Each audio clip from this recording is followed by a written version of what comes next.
Do you ever get that feeling? Like the world you built, the culture you lived and breathed, the dreams you once chased with wild-eyed fire, have all just become punchlines to the next generation's jokes?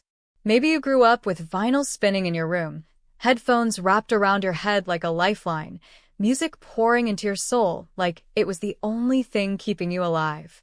And now, your grandkids smirk when you mention your favorite artists. They scroll past your era like it was nothing more than a glitch in music history. They mock your songs, the very ones that got you through heartbreaks, through late-night drives, through the moments that mattered. If you've ever felt dismissed, overlooked, or replaced in your own family story, then stick with me. Because what I'm about to tell you isn't just a revenge story. It's a legacy move. A power play for the ages. And by the end of this video, you'll understand why sometimes the quietest ones play the loudest notes when it truly counts. Let me take you back to the first time I realized I didn't matter anymore, not in their eyes at least. It was a Saturday afternoon, the kind of day that smells like fresh-cut grass and barbecue smoke. I had just pulled out an old vinyl from my collection, ****, The Sons of Bluewater, ****, a 1970s folk rock band that had once played the soundtrack to my youth. The record had cracks and warps, sure, but it was mine.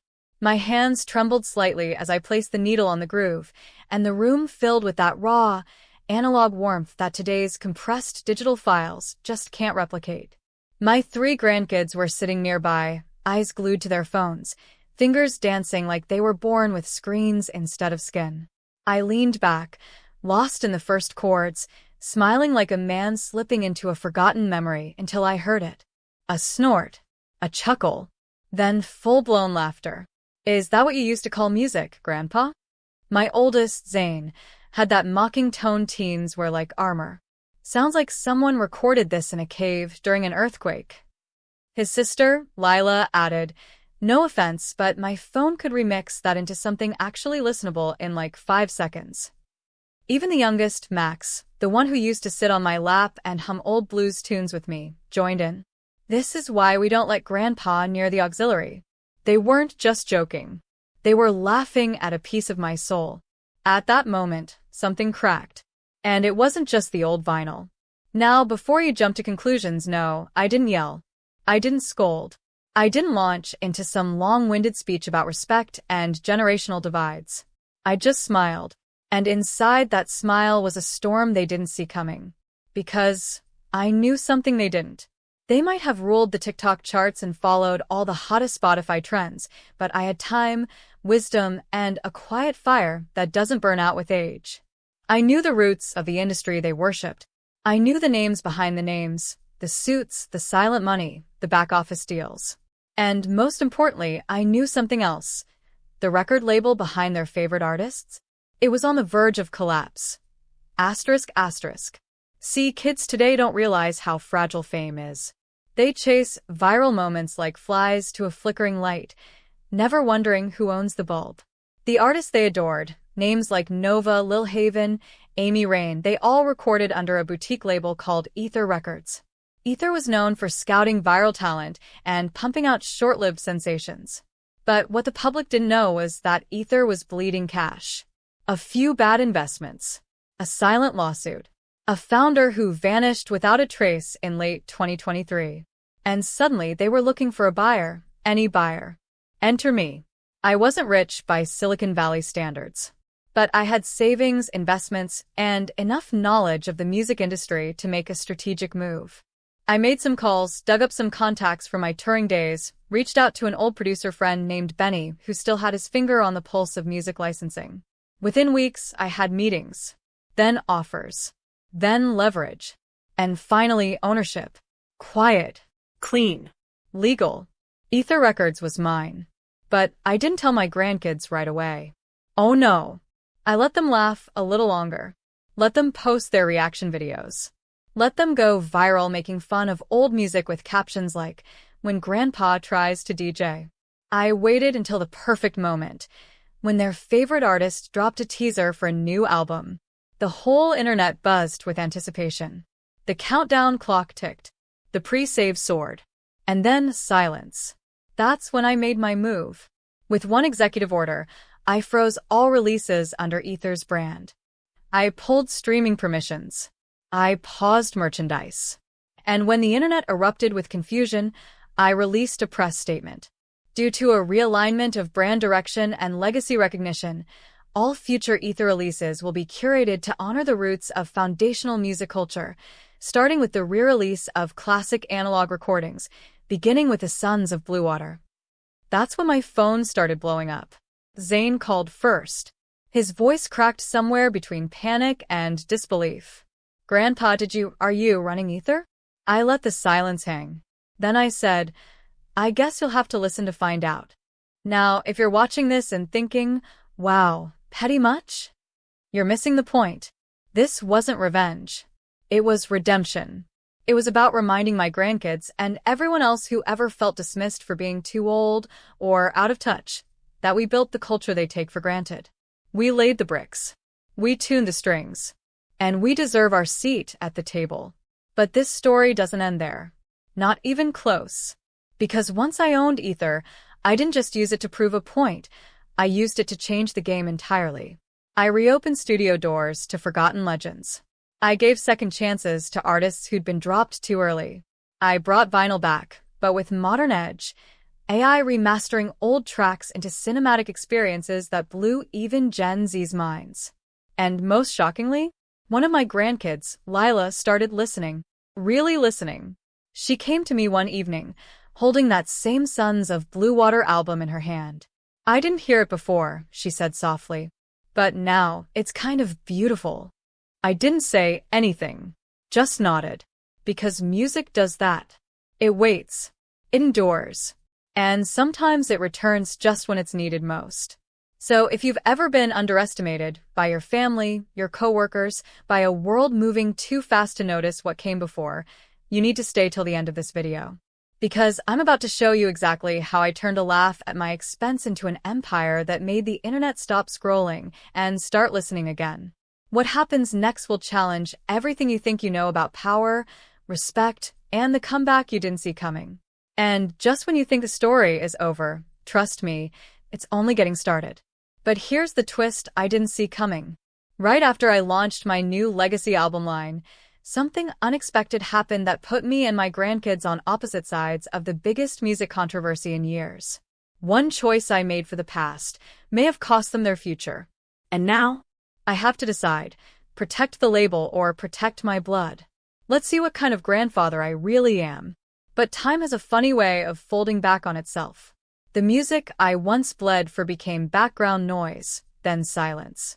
Friends faded out, some to death, others to bitterness. The industry got younger, faster, meaner. Somewhere along the way, I slipped out of relevance. That is, until my grandkids unknowingly dragged me back into it with their mocking laughs and casual cruelty. That moment, that summer afternoon, reawakened something in me that had been dormant for too long. Not anger, not even hurt. Purpose. And with that purpose came questions I hadn't asked in years. What happened to the artists who used to matter? Who controls what people hear now? And more importantly, how could I make something that lasts in a world built to forget? The first person I called was Benny Albright, an old friend from my LA days. Benny had always been half genius, half disaster. One of those guys who could spot a hit from a mile away but couldn't manage his taxes to save his life. We hadn't spoken in years, not since he went underground after that fiasco with the label buyout in 2016. But when he picked up the phone, it was like no time had passed. I told him what happened with my grandkids, how they scoffed at my past like it was some dusty joke. I could hear him light a cigarette on the other end, the crackle and inhale as familiar as the old mixing board hum we used to fall asleep to. "You know who owns Ether now," he said casually, as if he already knew where my mind was going. "Well, no one really. Technically, it's still under a shell company, but the vultures are circling. They'd probably sell to a vending machine if it paid in crypto." That was the moment I knew. I flew down the following week, low profile, no social media buzz. Just a man with a purpose and a banker's check made possible by decades of savings and a couple smart real estate flips. The negotiations weren't glamorous, gray rooms, watered-down coffee, lawyers too young to remember cassette tapes. But in the end, I walked out of that building with control over something bigger than I ever imagined. Not just a label, a legacy. But here's where things start to unravel. In the weeks that followed the acquisition, I dove deep into Ether's archives. Catalogs, unreleased demos, artist contracts. The numbers didn't quite add up. Some payments were missing. Advance checks had been sent to artists who never recorded. A few royalties were going to shell accounts in countries I'd never heard of. I brought it up to Benny, who brushed it off at first. That's just how labels survive now, man. Smoke and mirrors and NDAs. But I couldn't let it go. Something about it didn't sit right. Especially when I found a series of emails between the former CEO and an anonymous investor known only by the initials RW. What disturbed me most was the language. Phrases like secure product pipeline and expiration clauses on unreleased material. This wasn't just about music. It sounded like human assets. It sounded like people. And then the threat started. At first, they were subtle. A power outage at the house. My email accounts hacked. Then came a strange package on my doorstep, a vintage cassette tape with no label. I played it. White noise, mostly. But behind it, faintly, a voice. A woman's. Singing. Off-key, desperate. A melody I almost recognized but couldn't place. My blood ran cold. I ran it through audio software, but the signal was corrupted. Someone didn't want it heard. That's when I started to suspect this wasn't about nostalgia anymore. Meanwhile, my grandkids still didn't know the full story. They saw the shift in headlines, the buzz online as Ether suddenly became cool again. TikTok creators started sampling the old catalog I re-released. People began rediscovering forgotten artists and calling them aesthetic gold. Lila started a fan page for one of the rebranded acts and gained thousands of followers practically overnight. Zayn pitched a podcast idea about vintage music with Gen Z vibes. It was ironic, poetic even. But as I smiled for family dinners and nodded at their excitement, I kept the darker pieces to myself. Because there was one file in the Ether vault I hadn't opened. One marked classified, legal hold. And every time I tried to access it, the system crashed. When I finally got it decrypted through an old connection at Capital, what I saw made my chest tighten. Photos, contracts, sound samples, all pointing to one name. An artist who had vanished in 2009. An artist who had ties to my past I had long buried. Her name was Mariah Vale. And once, just once, she was someone I loved. She disappeared mid-tour, just after signing a 10-album deal with Ether. Everyone said she cracked under pressure. But the file told a different story. The day after her last studio session, someone from within Ether ordered a full lockdown on her material. Asset hold until further notice. Her royalties stopped. Her social media was wiped. And just like that, she was gone. And here's the twist. My youngest grandson, Max, recently posted a clip of a song he'd found on a random subreddit. A scratchy vocal track laid over modern beats. "This slaps," he wrote. "Don't know who she is, but this deserves to blow up." The song was unmistakably Mariah's. But no one knew. Not even Max. So now I'm here, caught between bringing the truth to light and risking everything I've rebuilt. Between the past I buried and the family I love. Because if I push too hard, if I expose the files and speak the names, I won't just be threatening a corrupt label's secret. I might be reopening wounds that never healed. And someone out there, someone powerful, has already started watching. I see the same car parked across my street every night now. Same taillight out. Same silhouette in the driver's seat. Benny stopped returning calls. Lila mentioned someone messaged her anonymously, offering her a brand sponsorship in exchange for family insights. Zayn's been acting jumpy. Max still listens to that track on loop. And now, I have to decide, protect the label or protect my blood. Let's see what kind of grandfather I really am. But time has a funny way of folding back on itself. The music I once bled for became background noise, then silence. Friends faded out, some to death, others to bitterness. The industry got younger, faster, meaner. Somewhere along the way, I slipped out of relevance. That is, until my grandkids unknowingly dragged me back into it with their mocking laughs and casual cruelty. That moment, that summer afternoon, reawakened something in me that had been dormant for too long. Not anger, not even hurt. Purpose. And with that purpose came questions I hadn't asked in years. What happened to the artists who used to matter? Who controls what people hear now? And more importantly, how could I make something that lasts in a world built to forget? The first person I called was Benny Albright, an old friend from my LA days. Benny had always been half genius, half disaster. One of those guys who could spot a hit from a mile away but couldn't manage his taxes to save his life. We hadn't spoken in years, not since he went underground after that fiasco with the label buyout in 2016. But when he picked up the phone, it was like no time had passed. I told him what happened with my grandkids, how they scoffed at my past like it was some dusty joke. I could hear him light a cigarette on the other end, the crackle and inhale as familiar as the old mixing board hum we used to fall asleep to. "You know who owns Ether now," he said casually, as if he already knew where my mind was going. "Well, no one really. Technically, it's still under a shell company, but the vultures are circling. They'd probably sell to a vending machine if it paid in crypto." That was the moment I knew. I flew down the following week, low profile, no social media buzz. Just a man with a purpose and a banker's check made possible by decades of savings and a couple smart real estate flips. The negotiations weren't glamorous, gray rooms, watered-down coffee, lawyers too young to remember cassette tapes. But in the end, I walked out of that building with control over something bigger than I ever imagined. Not just a label, a legacy. But here's where things start to unravel. In the weeks that followed the acquisition, I dove deep into Ether's archives. Catalogs, unreleased demos, artist contracts. The numbers didn't quite add up. Some payments were missing. Advanced checks had been sent to artists who never recorded. A few royalties were going to shell accounts in countries I'd never heard of. I brought it up to Benny, who brushed it off at first. "That's just how labels survive now, man. Smoke and mirrors and NDAs." But I couldn't let it go. Something about it didn't sit right.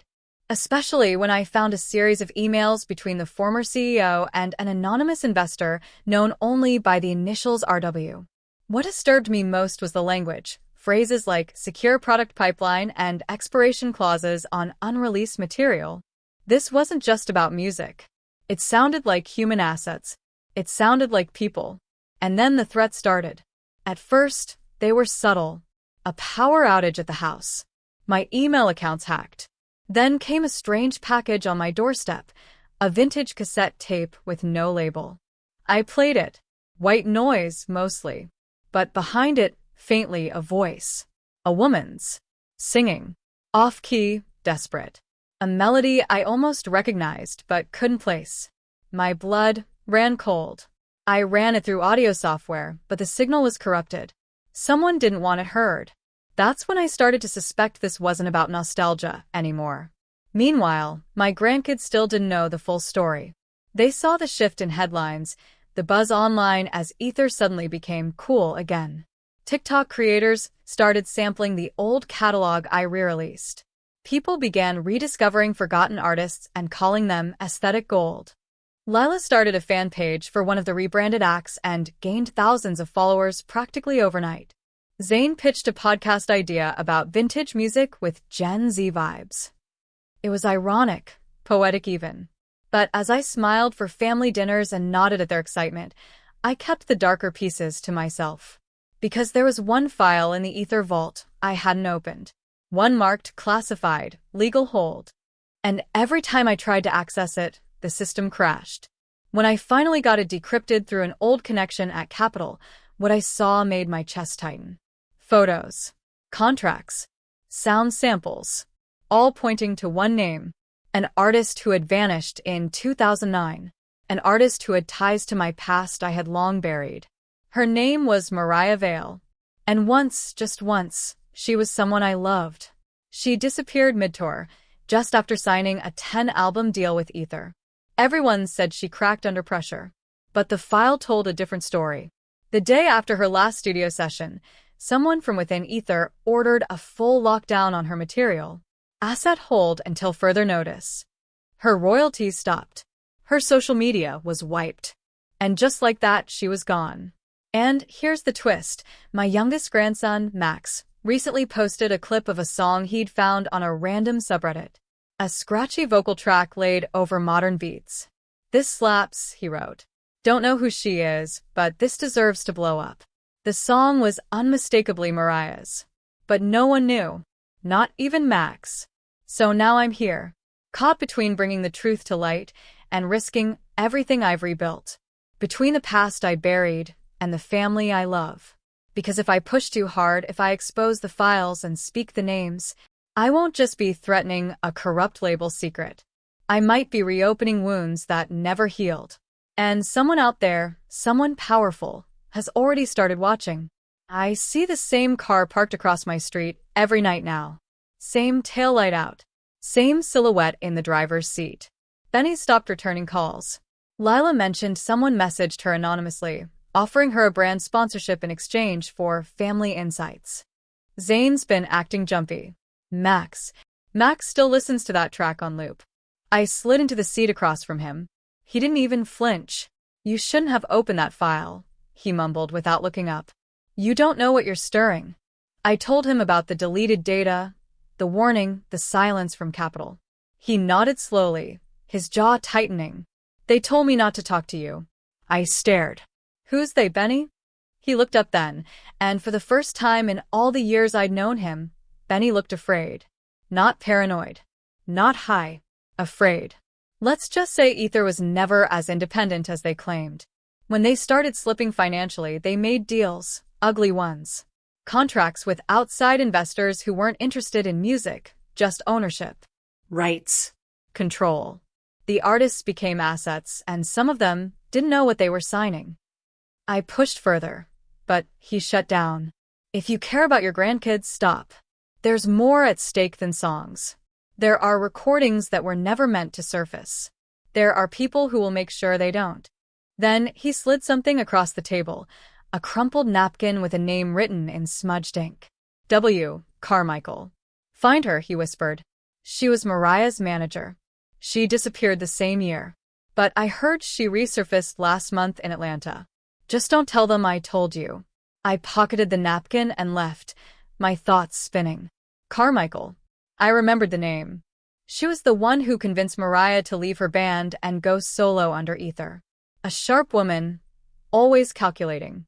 I'd met her once at a backstage dinner where the tension between her and Mariah was thick enough to cut.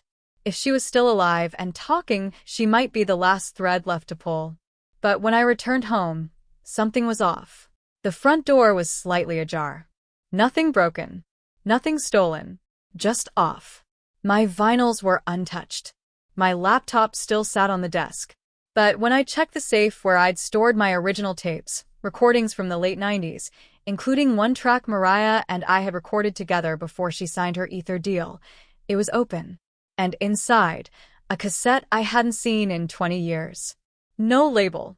Just a strip of faded red tape across the bottom with 3 words scratched in marker. "Heard you coming." My heart was pounding. I popped the tape into the player and turned the volume down low. This time, it wasn't white noise. It was Mariah's voice, clear, melodic, scared. She was talking, not singing. "If you're hearing this, it means they found out what we did. Don't let them use it. Don't let them bury the truth. They promised they'd protect us, but it was never about protection. It was about ownership. Everything, everyone is property now." The tape cut out with a sharp click. I rewound it, tried again. Nothing. Just static. I sat there, staring into the flickering light of the desk lamp, trying to make sense of it. My mind raced back to the studio session where we'd recorded that track together. We were young, ambitious, stupid with hope. But I remembered now there was tension. Whispers that Mariah had signed more than a contract. That Ether had offered her insurance for her future. And I remember her laughing it off like it was nothing. But what if it wasn't? I started to wonder if my grandkids' obsession with Ether wasn't just ironic timing. What if the music they were consuming, the artists they idolized, were somehow connected to this buried deal? What if Mariah's track wasn't just sampled, it was stolen, reprocessed, disguised? And what if Max had stumbled into it without even realizing? But then something happened that turned fear into panic. Max didn't come home from school the next day. No calls. No messages. No one had seen him since lunch. And when I checked the fan page Lila had started, a new anonymous comment had appeared under her latest post. One of them's already gone. Stop digging. You're next. I called the police. Filed a report. But deep down, I knew this wasn't random. This wasn't just about music anymore. Someone was orchestrating this from the shadows, and the deeper I searched for truth, the more they tightened their grip. And just when I thought I couldn't be more shaken, I opened my inbox to find a voice message with no sender ID. It was only 2 seconds long. Mariah's voice again, whispering my name. Not from a tape. Not from the past. Fresh. Recent. Alive. Asterisk, asterisk. If she's still out there, then nothing I thought I knew can be trusted. Not even Benny. Not even myself. The voicemail kept replaying in my head long after I shut the laptop. 2 seconds. Just my name, drawn out like a warning and a cry for help wrapped into one. It was her. I knew that voice too well to be mistaken. But it wasn't the same scared whisper I'd heard on the tape. This was recent. Sharper. Controlled. Like she was trying to tell me she wasn't just alive. She was watching. Or being watched. Either way, it upended everything I thought I understood. I sat frozen in that office chair for what felt like hours, trying to convince myself I wasn't losing it. But my instincts were firing on all cylinders now, and they all pointed in the same direction. This wasn't just about Mariah disappearing or a corrupted record label mismanaging artists. This was calculated. This was a setup. And someone, possibly multiple people, were trying to push me off the scent while quietly pulling strings behind the scenes. Just as I was about to step outside to clear my head, my phone buzzed again. Another unknown number. But this time, it wasn't a message. It was a video file. No subject line, no sender name, just a 22-second clip. I hesitated, feeling my chest tighten, then tapped to play. The video was grainy, like it had been recorded with an old CCTV system. The timestamp flickered with a recent date, just 2 nights ago. The footage showed the interior of a small recording booth. There was no sound, but the image was clear enough. A young woman with long, dark braids standing at the mic. I didn't recognize her at first. She was pacing, clearly agitated, glancing over her shoulder again and again, as if someone was just outside the frame. She held something in her hand, an old mini-disc, the kind studios phased out a decade ago. Then, in a blur, a tall figure entered the frame, face obscured by a hoodie. The woman flinched. She said something I couldn't hear, but the fear in her body was unmistakable. Then the video cut out. No ending. No context. Within minutes, my phone rang. This time, it was a number I did recognize, my cousin Elijah from New York. We hadn't spoken in years. He used to be a low-level promoter before transitioning into law, but he always had his ear in the music world, especially the underground scene. I answered, expecting a half-hearted, "Hey man," or maybe a casual family check-in. Instead, his voice came through fast and low, like he was already looking over his shoulder. "Did you get the video?" he asked. I confirmed. "That's Trina, one of my interns. She was helping me dig into that Mariah track. Said she found something about original licensing data not matching the metadata on the viral sample Max posted. She said there's a whole group of songs being passed around as new tracks, but they're all old, like decades-old analog stuff that's being stripped and repackaged. She was scared, man. Said someone was following her. I asked where she was now, already fearing the answer. He didn't know. She hadn't checked in since that video. Her phone was off. Her apartment was unlocked. Nothing taken except her laptop. He told me he hadn't gone to the police yet, didn't trust them not to make it worse. That's when it hit me. This wasn't just about a dead artist or a greedy label. It was about ownership of memory. These weren't just forgotten tracks. They were being laundered. Like old money, scrubbed clean and injected back into the industry through fresh-faced influencers and manipulated sound bites. My grandkids and their entire generation were being fed recycled voices wrapped in trendy packaging, pushed out as if they were the new face of artistry. But underneath it all was exploitation so deep, so meticulously engineered, it would make even the most hardened executive squirm. The more I thought about it, the more I realized just how many people might be involved or compromised. And then another memory surfaced, one I hadn't revisited in decades. Back in '98, after a long night of studio sessions with Mariah and a few other unsigned vocalists, we'd gotten into an argument. I'd accused her of rushing into a deal with Ether. She told me something that didn't make sense at the time, something I brushed off as paranoia. She said, "They don't just want our voices, they want our likeness, our moods, our timing. They're capturing everything and storing it." I thought she meant it metaphorically. I laughed it off, assuming it was just the usual anxiety that comes with selling a piece of your soul to the industry. But now, all these years later, her words echoed with horrifying clarity. And just when I thought I had hit the core of it all, another curveball knocked me sideways. Lila came to me that evening, pale and visibly shaken. She'd received a DM from a burner account on her fan page. The message was just a single line, *, ask your grandfather about room 7. *, she had no idea what it meant. But I did. Room 7 was the code name for a demo suite I used to rent during my ghostwriting days. It wasn't just a studio.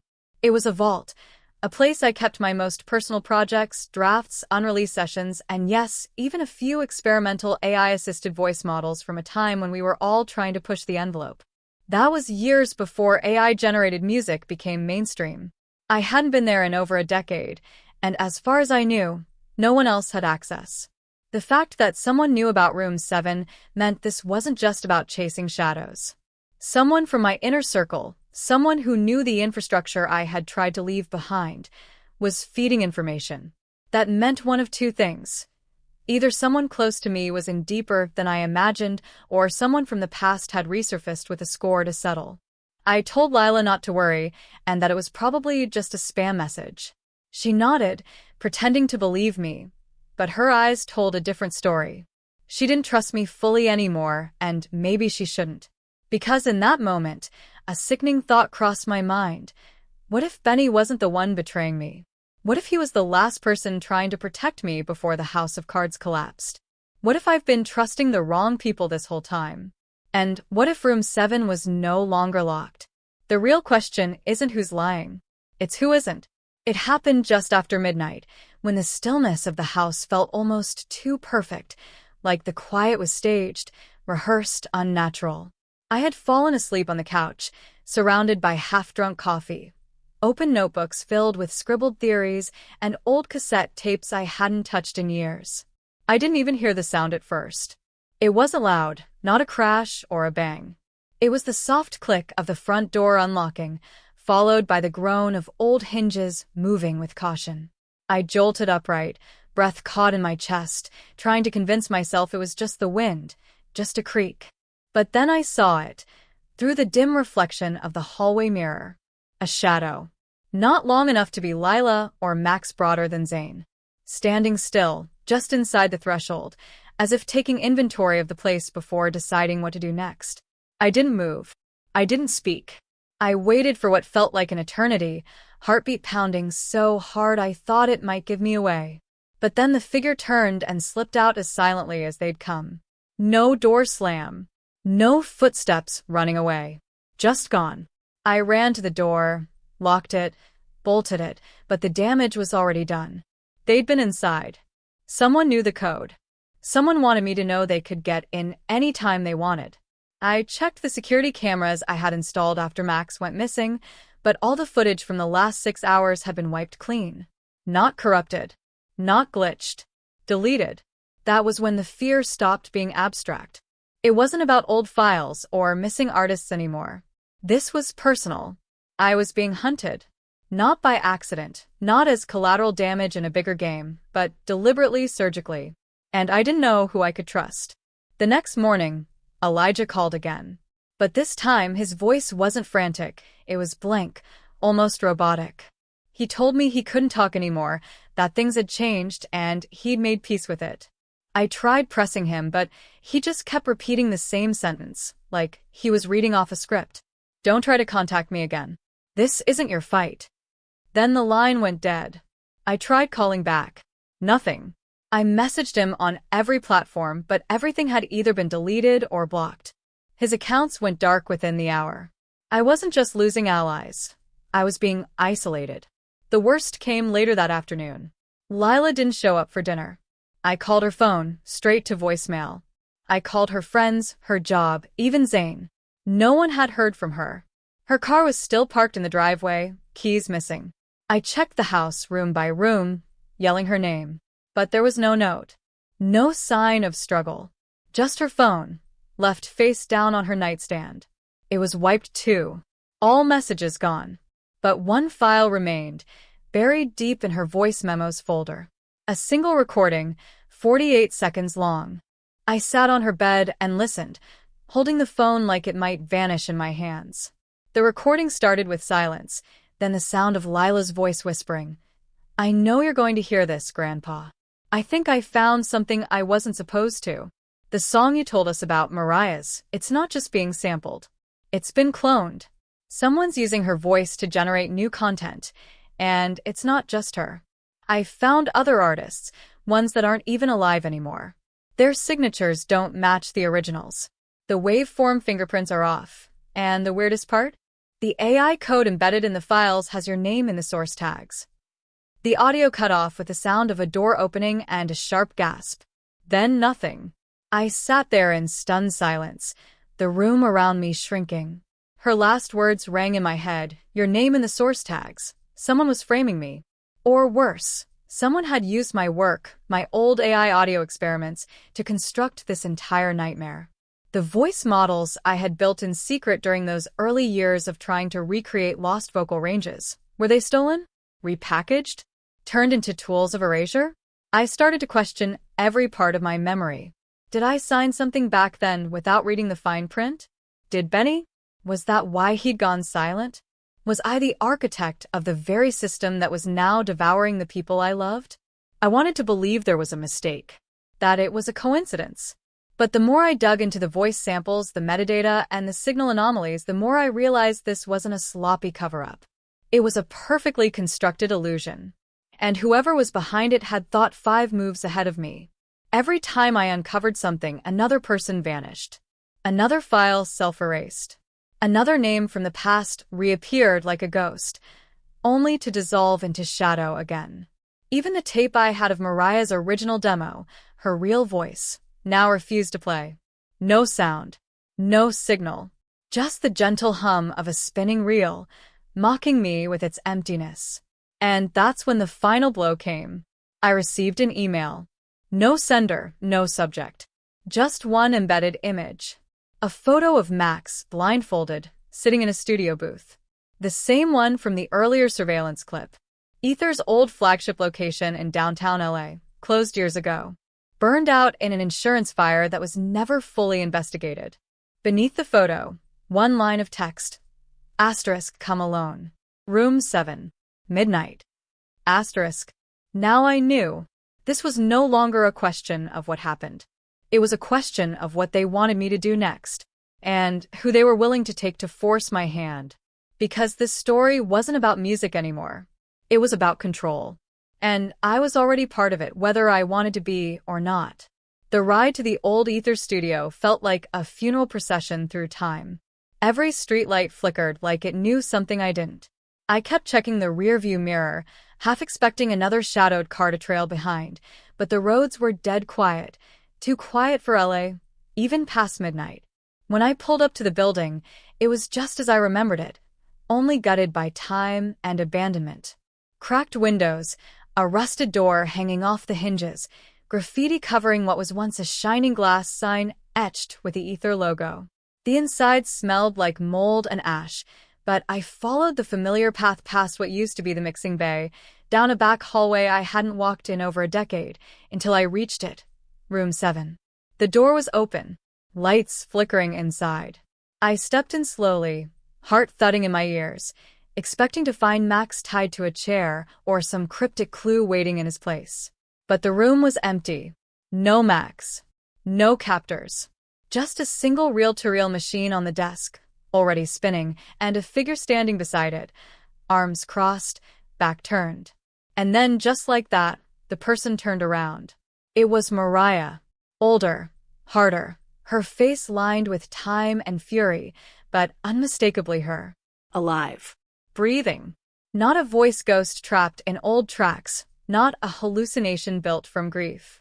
She looked at me like she'd been waiting years for this moment, and when she finally spoke, the sound of her voice cracked open something deep in me. But it wasn't relief I felt. It was dread. "I told you not to come looking," she said, as if I'd broken a rule I didn't know existed. "I left that life for a reason." I stumbled back, stunned. "You left? You staged this? You sent the message?" She gave a bitter laugh. No. "I didn't send anything. I didn't reach out. That wasn't me on those tapes. They used my voice.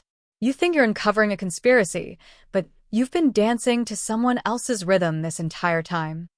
She gestured to the reel-to-reel, which had now stopped. I leaned in closer. The label on the tape wasn't Mariah's name. It was mine. "What is this?" I asked, throat dry. She answered without hesitation. "It's your blueprint. Your early voice model architecture. They used it to build all of this. Every AI-generated track, every fake artist, every reimagined legacy single. You didn't just help create the system, they stole your code to power it." My mind raced. I remembered back in 2006, those long nights tinkering with neural audio layers, trying to recreate analog warmth with digital modulation. I had built a prototype, not for commercial use, just a personal project meant to mimic harmonic frequencies of aging vocalists. I never sold it, never published it. I shelved it when I realized it was too unstable. But now I realized I had uploaded a sample to an encrypted drive. just one time. A test. A backup. That drive was connected to a studio server at Ether. And when the company collapsed, it must have been passed through hands without my knowing. It wasn't the artists they cloned. It was me. Every track I thought they were forging, every voice I thought they were stealing, it had all started with my framework. They just dressed it up with new voices. Max's favorite song, the one he posted? It didn't just sample Mariah. It used my software to regenerate her voice from scratch. Mariah stepped closer, her voice lower now. They tried to buy me out after I found out. I disappeared on purpose. The fire? That was real.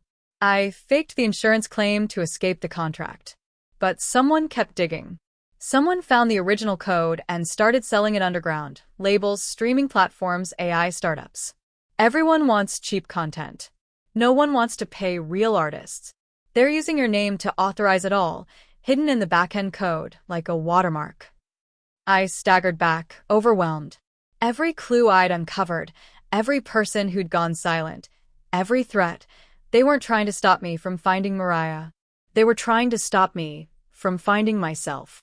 Or, at least, the version of me that had unknowingly built the engine of this fraud.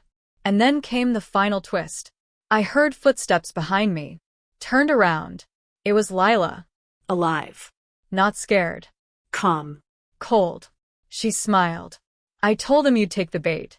You were the last piece of the puzzle." I stared at her, unable to speak.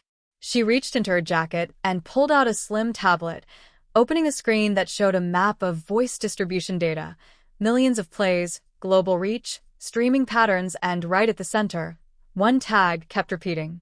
"My name." "What did you do?" I whispered. She looked right at me. "I didn't disappear, Grandpa. I partnered up." Ether needed a face to rebrand their legacy division, someone young, someone connected. I told them we could make it work if they left the family alone, if they gave us full creative access. "You didn't just teach me music. You gave me the algorithm. And you didn't even know it." I couldn't breathe. My own granddaughter. The one I thought I was protecting. The one I thought I was avenging. She leaned in, quiet now. "They're not going to hurt Max. He's part of the campaign rollout. He'll be fine. But you need to decide, disappear like Mariah or sign on. Help us finish what you started." I looked at Mariah. She shook her head, eyes full of sorrow. It's already begun, she whispered. And somewhere in the darkness behind room 7, I heard another reel start to spin. Not music. A replica. And it sounded just like me.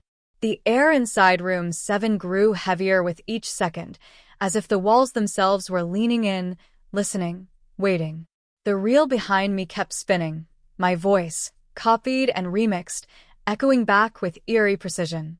Every inflection, every breath, every pause stolen from a lifetime of studio recordings and private voice notes. I stood between Mariah and Lila, feeling the weight of betrayal clashing with the pressure of legacy. Everything I had built, every melody I once thought would fade quietly into memory, had been twisted into an engine of manipulation, turned into synthetic gold mined from ghosts and paper-thin contracts. I had always feared being forgotten, but this was worse. I had been reimagined into something I never consented to. Immortal, perhaps, but soulless. Lila moved to the console, her fingers dancing across the touchscreen as she opened a live stream interface connected to Ether's newly resurrected platform, now rebranded as Echolux, a sleek AI music generator cloaked as a social justice initiative. She showed me the analytics. My name, buried deep in the system architecture, encoded as the creative DNA of thousands of new artists, none of whom were real. Every one of them was a Frankenstein mix of my vocal model, Mariah's tone, and other unnamed contributions scraped from decades of session archives. Every play, every stream, every remix earned millions in ad revenue, funneling into private equity firms hiding behind labels, while the real artists, the living, the forgotten, were left without a voice, sometimes literally. People want authenticity, Lila said, her voice even and calculated. But they don't want the mess that comes with real people. This is clean. Perfect. Profitable. And whether you like it or not, you were the seed. You're already part of it. I looked to Mariah, who hadn't taken her eyes off the reel. Her jaw clenched as the audio distorted into something that resembled her 2009 hit, but warped, faster tempo, synthetic harmonies, AI-generated background vocals layered without soul. Her legacy wasn't just hijacked. It had been redefined. She stepped forward, hand trembling, and pulled a dusty cassette from her coat. She held it out to me. The original master, she said. The one they thought was destroyed. It has your voice on it too. The real us. Not the AI crap. If we release this live, right now, it'll expose the whole system. Everyone will see what was stolen. They won't be able to cover it up again. I stared at the tape. My entire life, my identity, had been digitized, packaged, and weaponized by people I trusted. Even Lila, who once sang off-key lullabies in the back seat of my car, now stood in front of me like a CEO pitching quarterly returns. If I released the master, I'd destroy the foundation of Echolux. Artists might finally reclaim their work, but I'd also ruin Lila's future. Her reputation. Maybe even her freedom. The industry would go after her. Hard. Then came the twist. From the shadows of the hallway, a slow clap echoed in, deliberate, sarcastic. Benny emerged from the darkness, disheveled but alive, and wearing a wired earpiece. His voice was cold when he spoke. Congratulations. You made it to the last track. But I'm afraid this one's got a bonus remix. I froze. Benny had always been on the edge, a mix of genius and chaos, but I never thought he'd be the orchestrator. He pulled up a second tablet and played another video file. It showed footage from years ago, grainy security cam footage from inside room 7. A younger me, calibrating the vocal algorithm. Mariah beside me, laughing. But in the background, barely noticeable, was Benny, copying files to a separate drive. Watching. Learning. He had been the one who sold the prototype. He had been the one who buried the metadata with my name to make it traceable. He didn't just frame me. He built the whole pipeline and used my history to authenticate it. I warned you not to dig, Benny said, almost bored. I tried to let you bow gracefully. But no, you had to come play hero. Well, now you've got two choices. Destroy the tape and sign off on Eclix's final launch. You get credit, royalties, even your name on the algorithm's patent. Or you play the tape, kill the system, and watch them bury you for copyright theft, breach of contract, and unauthorized manipulation of proprietary technology. They've already prepared the narrative. You'll be the disgruntled old man who tried to sabotage the future. I looked between them, Mariah, breathing heavy with conviction, Lila frozen in quiet betrayal, and Benny, smirking like a man who thought he had already won. Then I did something none of them expected. I pulled the master tape from Mariah's hand and snapped it in two. The room went still. And the voice on that cassette? I heard it again. This time, not on tape. This time in my hallway. In the dead of night. So ask yourself, what would you do if you held the key to everything your family loved, but unlocking it might destroy them? Would you chase the truth, even if it led into darkness? Or would you preserve the lie just to keep the music playing? Stay with me, because the next part of the story, it's going to chong everything you thought you knew. And believe me, the real song hasn't even started. The morning started like any other. Overcast sky, coffee percolating in the old machine that wheezed louder than it brewed, and the sound of Max thumping around upstairs. For a moment, everything felt almost normal again. But the illusion cracked fast. I had planned to review the full Mariah Vale file again, the one I'd decrypted just days earlier, the one with the redacted tour notes and timestamped vocal takes that didn't match any known sessions. I went to my office, opened the drive, and stared at the empty folder blinking back at me. Everything gone. The backup, the notes, the metadata. Scrubbed so clean, it was as if the file had never existed at all. At first, I thought it might have been a glitch. Computers are temperamental, especially ones loaded with dusty industry archives and cobbled-together firewalls. But when I reached out to the contact at Capitol who helped decrypt the file, his number had been disconnected. I checked my email. The entire thread was missing, not just deleted, but vanished, even from my server logs. The timestamps were replaced with symbols I didn't recognize, and when I clicked on one, my screen flashed with a warning in bright red. Let sleeping ghosts lie.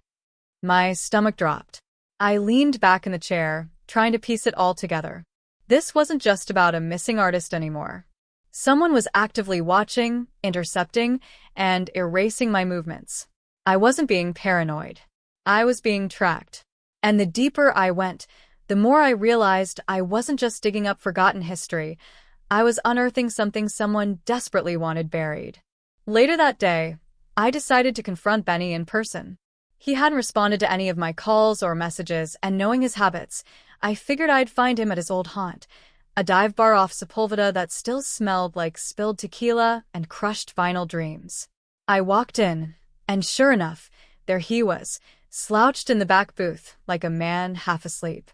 His eyes were bloodshot, his hands trembling slightly as he fumbled with a coaster he'd already shredded to bits. Lila gasped. Mariah shouted.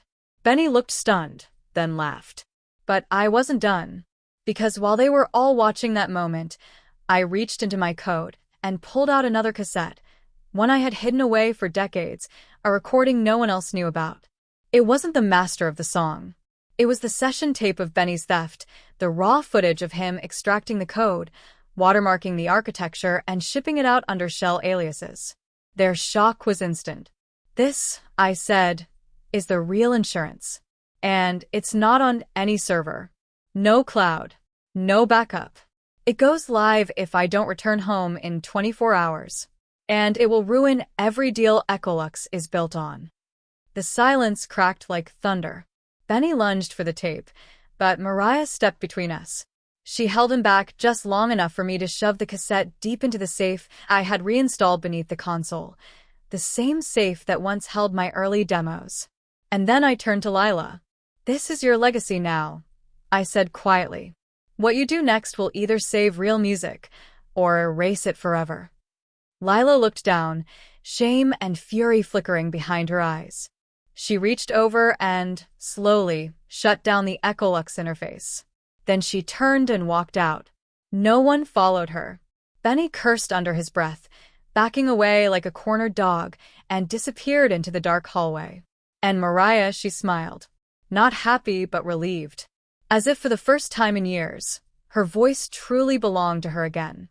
But just before we left the room, the console lit up.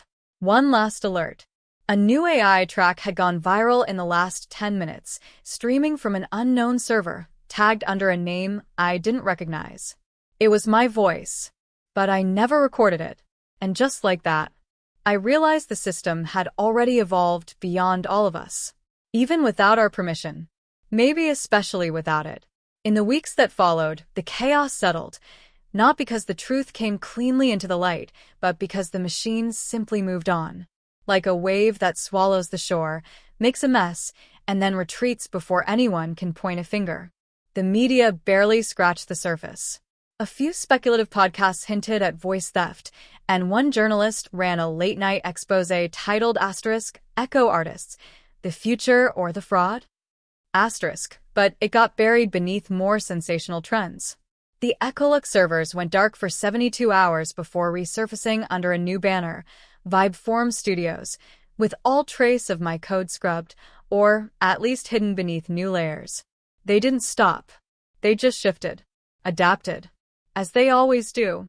That's how the industry survives, by making reinvention look like revolution and erasure feel like evolution. I never saw Benny again. Word was he flew to Zurich, then vanished from all known accounts. His name hasn't appeared in any official documents since, though I did receive a single envelope a few days ago. No return address.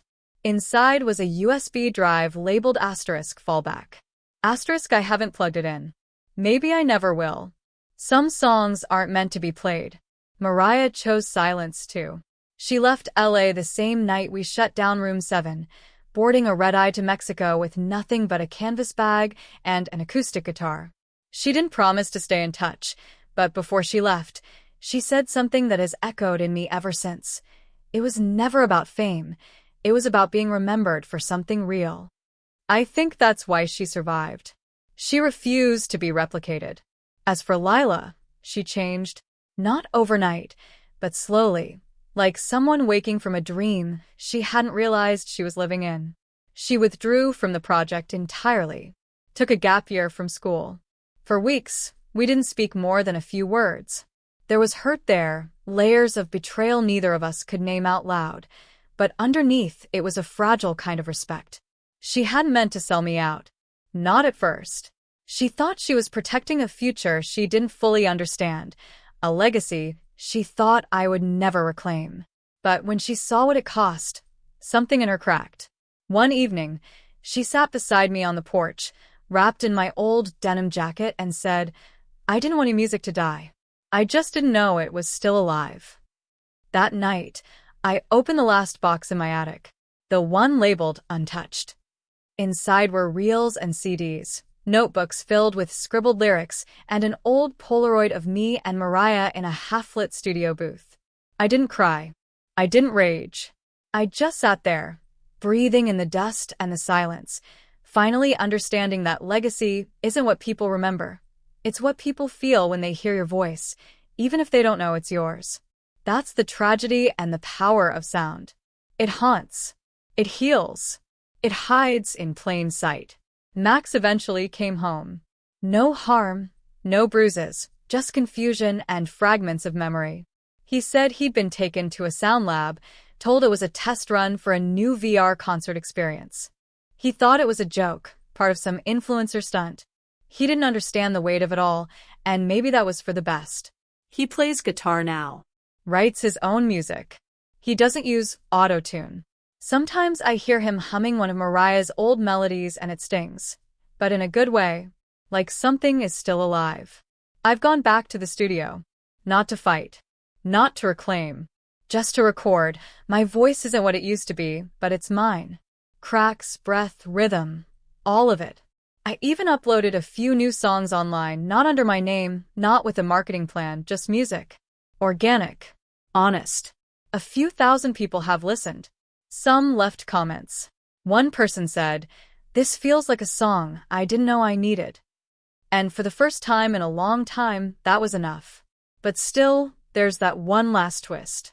A few nights ago, I was scrolling through trending sounds on a music platform, one of the new AI-integrated apps that the younger generation swears by, and I found a track labeled asterisk unknown legacy. Asterisk no artist name. No description. Just a waveform that looked eerily familiar. I played it, and for 68 seconds, I heard a song that sounded like something I had written in my 20s, but never recorded. The melody, the phrasing, The bridge. all there, but twisted just slightly, like someone had reached into my head and pulled it out of a dream I hadn't had yet. And in the background, buried beneath the digital layers, was a whisper. My voice, as if it were still searching, still echoing, still unfinished. So I ask you this. When the voice sounds like you, but the song isn't yours, who really owns it? Maybe that's the question we'll be chasing forever. Maybe that's the last track none of us can delete.